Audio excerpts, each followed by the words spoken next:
สบายดีพี่น้องเดี๋ยวนี้พวกเขาก็ได้ออกมาดาวน์ทาวน์เมืองเฟรสโนซอกบอนจอดรถเข้ามานี่ได้เสียซาวดอนขึ้นไปสั้นเทิงกูละสิมีบ่บอนจอด ชั้นที่3แล้ว ตรงนี้สั้นที่3เนาะ ชั้นที่3แล้ว ลองไปสั้น4สั้น5คนละเนาะมีจากสั้นบ่ฮู้เลยเนี่ย ไล่สั้น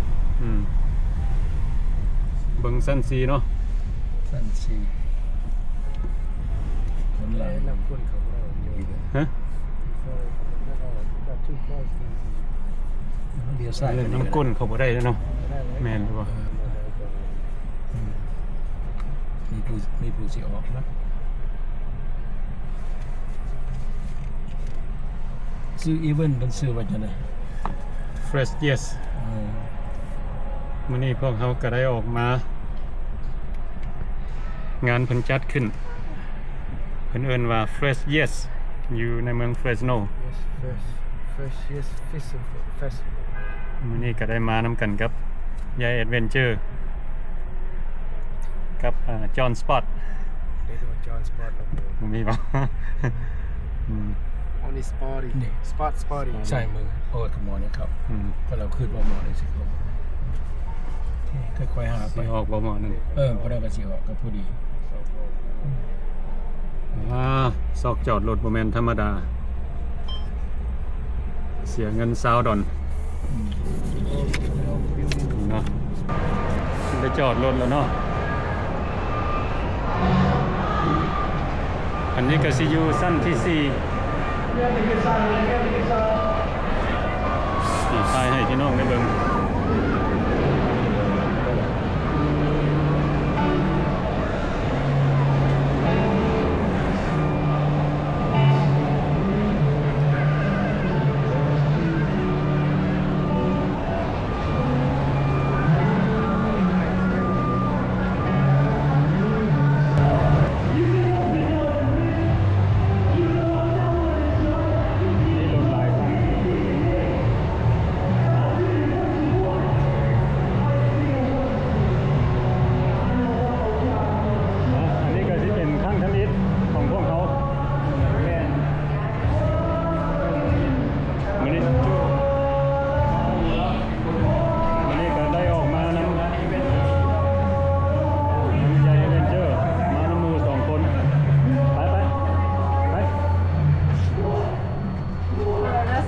Not the case, then no matter what, it's going to be a great time, and if not, then that's that. What did she say back? I don't know, I'm just here, yeah. ไป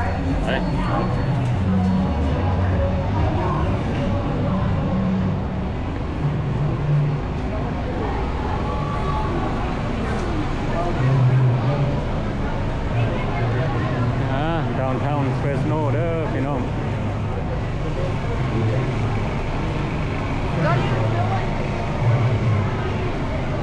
ซึ่งจะมี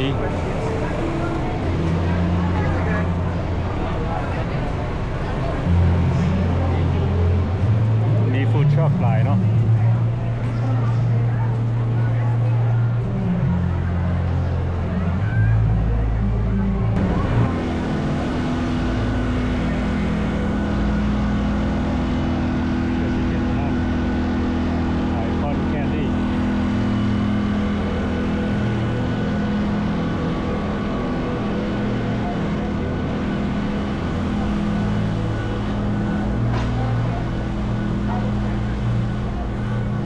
มันก็มีsecurity check กวดเพื่อความปลอดภัย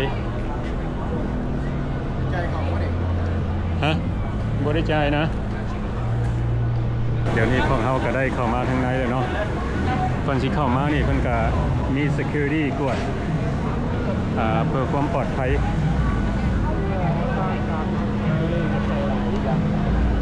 ราคา20 บาท นี่เขาก็จะได้มาถ่ายให้พี่น้องได้เบิ่งเนาะว่า ไปไทยเราไปด้านหน้า Fresh Yes Fest อยู่ในเมืองเฟรส พิ่นว่า all ages are welcome แต่ว่าอายุส่ำใดเข้ามาก็ได้แต่ว่าสำหรับคนที่กินเบียร์นี่เพิ่นต้องได้ตรวจ ID 21 ปีขึ้นมาเนาะจังกินเบียร์ได้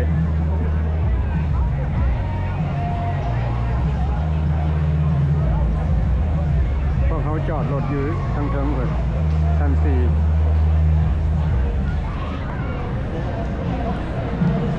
Want to go here first? Yeah Walk on in from back. Okay let's go this side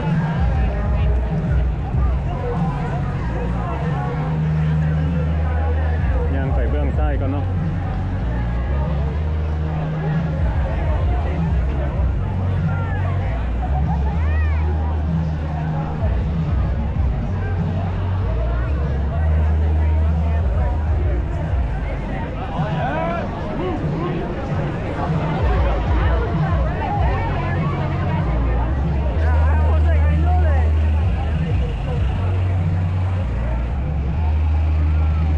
นี่ก็สิเป็นครั้งทมิตรของพวกเขาได้ออกมาเป็นก็มีฟู้ดทรัคอาหารหลายแบบ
360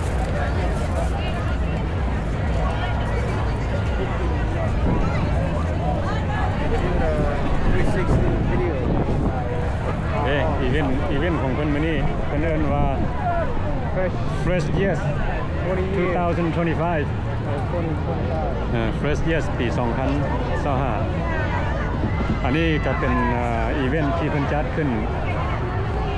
ทุกๆปี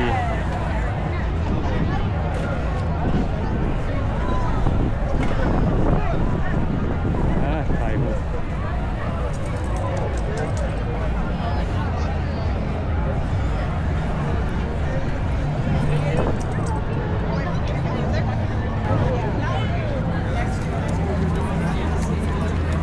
ทางคนก็เป็นอาหารแม็กทาโก้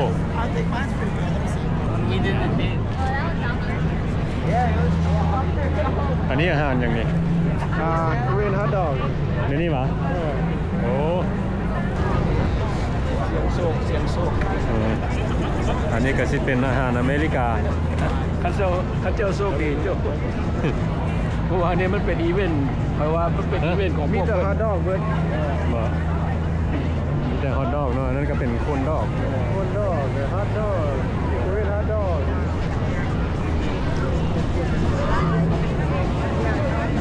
โอ้มันมีคณะวงดนตรีมาเสพมาได้น่ะ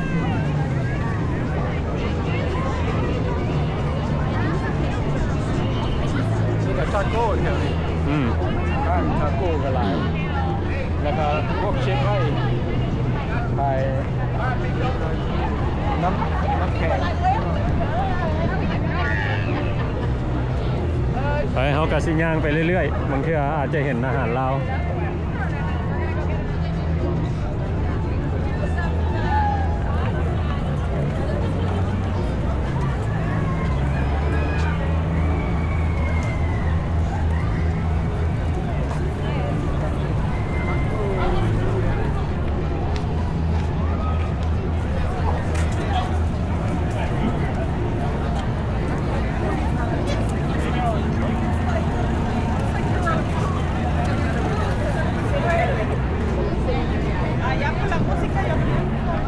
ทางที่ก็สิเป็นอาหารแม็กคือกัน แม็กเบิด แม็กมันเนาะมีร้านขายคุกกี้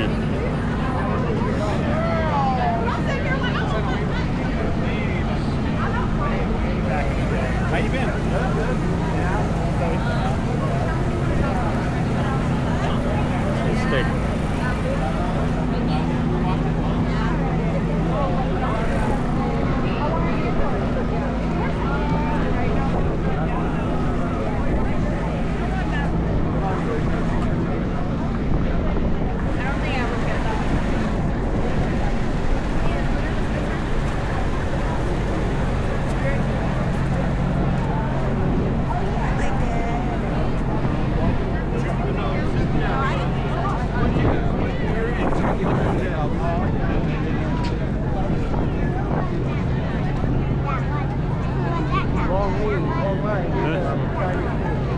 แม่นวะ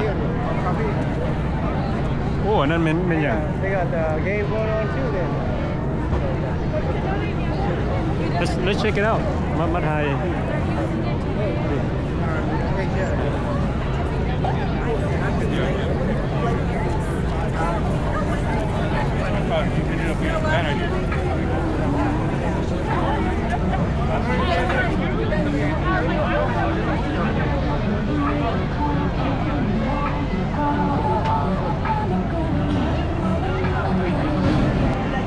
มันก็ขายอาหารเอเชียอันนั้นก็สิเป็นห้านขายซาลาเปาทางที่ก็สิเป็นปิ้งไก่ข้าวเหนียวตำบักหุ่ง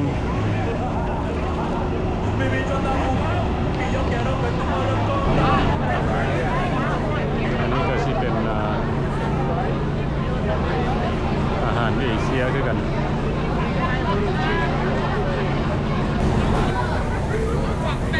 How you guys doing? Good man, how about yourself, buddy? Good. Business pretty good today? Oh man, business is always good here in Fresno. Man, I seen you guys everywhere. Thank you. What? I never see myself, man. Nunu's Everybody keeps telling me that. Nunu's kitchen, right? Yes. What's this at Fresno? Oh, dude, we're just a pop-up tent. This is all we do. Oh, yeah? Yeah. Just a vendor? Yeah, we're just a vendor. What are you guys? What are you? Hmong. Hmong? Yeah. Oh. Is this like Hmong food? No. We're Asian fusion street food. We try to bring a little bit of every Asian. Everything, Yeah. huh? Like a little Thai, a little Vietnamese. You know, like the Oh. Chinese crispy pork dumpling. Yeah. My wife does the Vietnamese bang kho. You know? Wow. I mean, I don't have it here because it takes forever to cook, but Yeah. you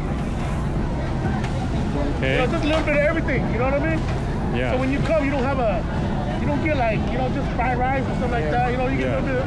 every Asian. Thank you. A lot on the menu, huh? Where you guys at, man? Huh? You guys from here? Yeah, from All Fresno. right, man. You guys vendors? No. No? We just going around. I need a total of 16 beef going up. I know, but I need a total of like 11, 13 pork belly. Man, we yeah, try to keep up right now. busy. Man, I Yeah. walked away for 1 second, man. This is what happens to me. Yeah, มันได้ขายดี Alright. This is all taken already. Yep.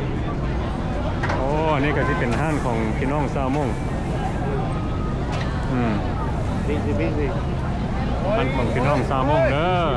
Nunu's Kitchen Oh, man, no, man. I'm never fast enough. จากเมืองเฟสโน Full hand. Man, right? Yeah. No, my other grill, man. I don't know why today it don't want to work right, man. That one, it cook itself. Yeah, it don't want to work right. Hey, at least you got a bigger one. Yeah, right? That one must be an auto machine.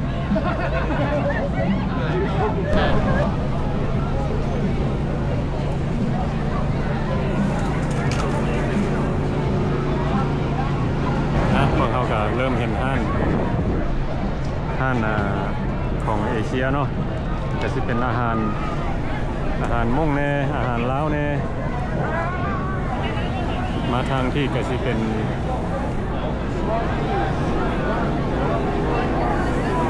ห้านบรังมี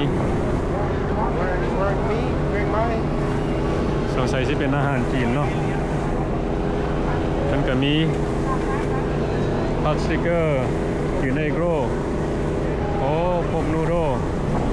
ชิคเก้นเทริยากิปิ้งหมูแล้วก็ปิ้งสิ้น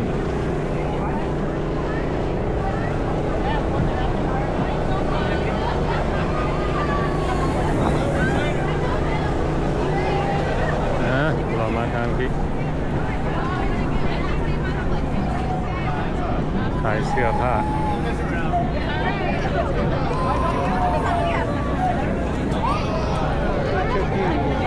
ทานแม็กโอ้เบิ่งเพิ่นขายซี่นี่อย่างนี้ Seen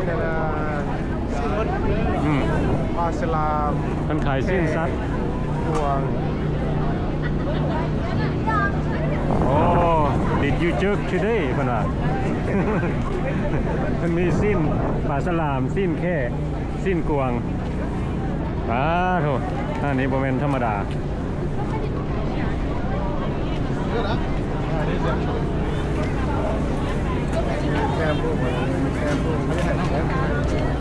Can't be ordering nothing. มีหลายสิ้นเนาะ I got some jerky for you. แดดออกเลย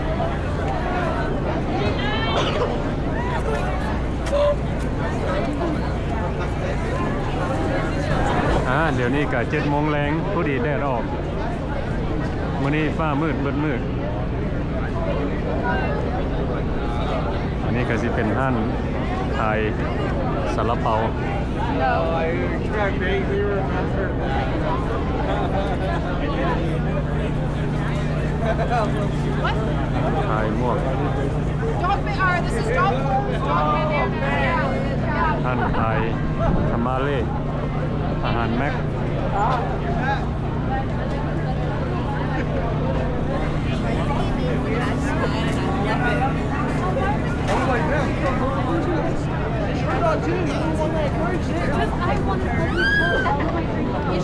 He's sort like me.